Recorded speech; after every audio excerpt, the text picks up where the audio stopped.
ভোটের পরে পরিবর্তিত এক বাংলাদেশ দেখবে মানুষ, এমন প্রত্যাশার কথা জানালেন জামায়াতে ইসলামের সেক্রেটারি জেনারেল মিয়া গোলাম পরোয়ার। সকালে নিজ নির্বাচনী আসন খুলনা ৫-এ পশ্চিম শিরোমণি সরকারি প্রাথমিক বিদ্যালয়ে ভোট দেন তিনি।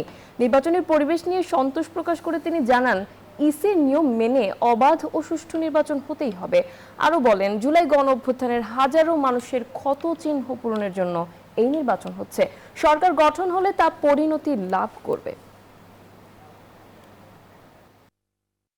এই ভোট হচ্ছে আমাদের জুলাই অভ্যুত্থানের সহস্র মানুষের জীবন, ৩০ থেকে ৪০ হাজার মানুষের আহত, ক্ষতবিক্ষত, নির্যাতনের চিহ্ন নিয়ে যারা একটা নতুন বাংলাদেশের স্বপ্নে বিভোর, তাদের স্বপ্ন পূরণের জন্য আজকের এই ভোটটা খুব গুরুত্বপূর্ণ।